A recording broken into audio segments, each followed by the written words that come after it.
ગુજરાતમાં 30 વર્ષથી રાજકીય વનવાસ ભોગવી રહેલી કોંગ્રેસને બેઠી કરવા હવે રાહુલ ગાંધી મેદાને પડ્યા છે।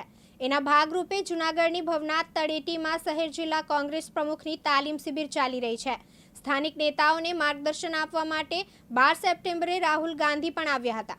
તેમણે 41 શહેર અને જિલ્લા પ્રમુખોના 4 કલાક નેતાઓના ક્લાસ લીધા હતા। હવે ફરીવાર આજે તેઓ આ શિબિરમાં ભાગ લેવા આવવાના હતા। જો કે દિલ્હીમાં હવામાન ખરાબ હોવાથી તેમની ફ્લાઇટ ટેક ઓફ થઈ શકી નથી। હવે તેમની આજની મુલાકાત રદ થઈ છે।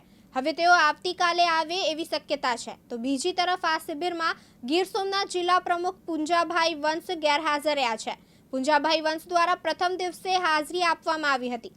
જો કે છેલ્લા 8 દિવસથી પુંજા વંશ સતત ગેરહાજર જોવા મળી રહ્યા છે। પ્રદેશ પ્રમુખ અમિત ચાવડાએ બંને ગેરહાજર પ્રમુખનો બચાવ કર્યો હતો અને સામાજિક કારણોસર બંને હાજરી આપી શક્યા નથી। સંગઠન સૃજન અભિયાન અંતર્ગત જે નવનિયુક્ત જિલ્લા અધ્યક્ષશ્રીઓ છે એમની 10 દિવસની પ્રશિક્ષણ શિબિર સંતો અને સુરાઓની આ પાવન ભૂમિ જૂનાગઢ ખાતે ચાલી રહી છે।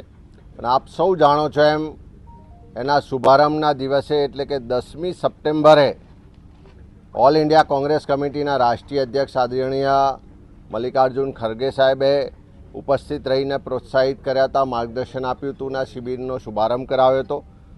ત્યાર પછી 12 સપ્ટેમ્બરના રોજ જનનેતા લોકસભામાં વિપક્ષના નેતા આદરણીય રાહુલ ગાંધીજી પણ શિબિરમાં ઉપસ્થિત રહીને તમામ શિબિરાર્થીઓને ખૂબ વિસ્તૃત રીતે 1-to-1 મળીને પણ ચર્ચા, સંવાદ અને માર્ગદર્શન આપવામાં આવ્યું હતું। આજે 18 તારીખે રાહુલ ગાંધીજી ફરી વખત એટલે કે બીજી વખત આ શિબિરમાં જૂનાગઢ ખાતે આવવાનો કાર્યક્રમ હતો।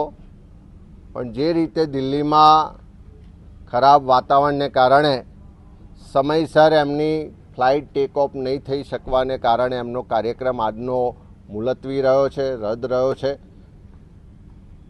અમે વિનંતી કરી છે કે આવતીકાલે પણ શિબિરનો પૂર્ણાહુતિનો દિવસ છે, શક્ય હોય તો આવતીકાલે પણ ઉપસ્થિત રહી અને શિબિરાર્થીઓને માર્ગદર્શન આપે।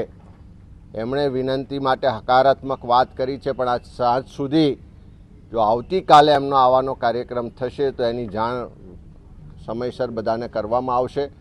પણ આજે ખરાબ વાતાવરણને કારણે એમની ફ્લાઇટ ટેક ઓફ નહીં થઈ શકવાને કારણે છેલ્લી ક્ષણે એમનો આ શિબિરમાં આવવાનો કાર્યક્રમ હાલ પૂરતો મુલતવી રહ્યો છે। જિલ્લા અને શહેર અધ્યક્ષોને કઈ રીતે સંગઠન મજબૂત બનાવવા માટે પાઠ આપવામાં 9 દિવસ કેવી રીતે શિબિર અને કયા મહત્વના મુદ્દાઓની ચર્ચા થઈ?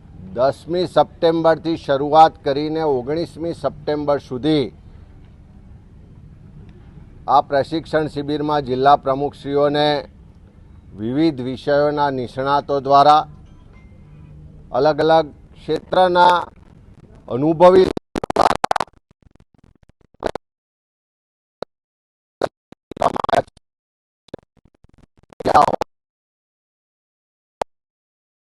આર્થિક બાબતો છે, સામાજિક પ્રશ્નો છે, પર્યાવરણથી લઈ ટેકનોલોજીનો ઉપયોગથી લઈ એટલે તમામ ઇલેક્શન મેનેજમેન્ટ, સંગઠન, go to the people, outreach કાર્યક્રમો અને સાથે સાથે સાંપ્રત જે જાહેર જીવન ને રાજકારણ છે એના તમામ મુદ્દાઓને આવરી લઈ ને કેવી રીતે ગુજરાત માટે, ગુજરાતીઓ માટે સારામાં સારું કામ કરી શકાય, ફક્ત રાજકારણ કે ચૂંટણીલક્ષી નહીં પણ ભારતીય રાષ્ટ્રીય કોંગ્રેસની વિચારધારા જે સર્વને સાથે લઈને ચાલવાની વિચારધારા છે કે સર્વ સમાજનો સમાવેશ કરીને સર્વ સમાજ માટે કામ કરવાની વિચારધારા છે।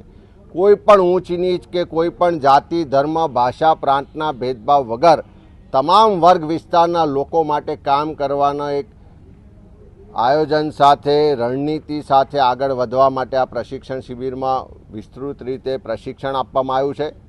આવતીકાલે એનો અંતિમ દિવસ છે ત્યારે બધા જ શિબિરાર્થીઓ દ્વારા આ 10 દિવસની શિબિરના નિચોડ રૂપે પોતાના અનુભવ, પોતાના વિચારને સંકલન કરી અને બધા જ સાથે મળીને ગુજરાત માટે, ગુજરાતીઓ માટે આવનારા સમયના કાર્યક્રમો અને વિઝન જે કોંગ્રેસનું ગુજરાત માટે છે એના માટેની વિસ્તૃત ચર્ચા કરશે અને એક આખરી રોડમેપ અને વિઝન આવતીકાલે શિબિરના અંતિમ દિવસે નક્કી કરવામાં આવશે ને એ મુજબ આગળ વધીશું. પ્રકાશ દવે સાથે યજ્ઞેશ ભટ્ટ, દિવ્યાંગ ન્યૂઝ, જુનાગઢ.